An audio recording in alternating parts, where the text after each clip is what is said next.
সবসময় একরকমভাবে মুরগির মাংস খেতে খেতে একদমই আর খেতে ইচ্ছে করছিল না। তাই ভাবলাম যে আজকে একটু অন্যরকম করে রান্না করে দেখি কেমন লাগে। তো চলো আর দেখা যাক আজকের ভিডিওটা কেমন হয়, আজকে আমার রান্নাটা। তো প্রথমে আমি মুরগির মাংস নিয়ে সামান্য কিছু মশলা আর সয়া সস দিয়ে ম্যারিনেট করে রেখে দিয়েছি কিছুক্ষণের জন্য। তো এখানে আমি আদা রসুন আর হলুদ মরিচ আর একটু সামান্য সয়া সস অ্যাড করে দিয়েছি। তারপর এবার মুরগির মাংসটা আমি তেলে ভেজে নিব। এভাবে রান্না করলে তোমরাও দেখতে পারো, এটা বেশ মজা হয়েছিল খেতে।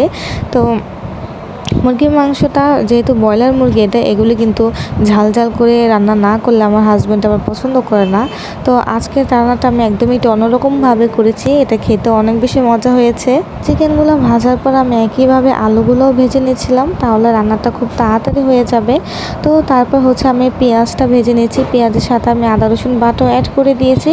এখন আমি এক এক করে সব ধরনের মশলাগুলি দিয়ে কষিয়ে নিচ্ছি, হলুদ মরিচ, তারপর মুরগির মাংসের যে মশলাটা, আর সাথে আমার হাতে বানানো টমেটো সসটাও দিয়েছি। এটা দিলে টেস্টটা একটু বেড়ে যায়। তো দেখেন কালারটা কি সুন্দর আসছে, মানে দেখে অনেক লোভনীয় মনে হচ্ছিল।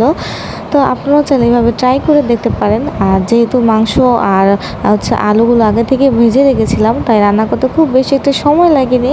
মাংস দেওয়ার পর সামান্য একটু পানি দিয়ে আমি কিছুক্ষণের জন্য রান্না করে নিচ্ছি। তো এই তো অলরেডি আমার রান্না হয়ে গেছে।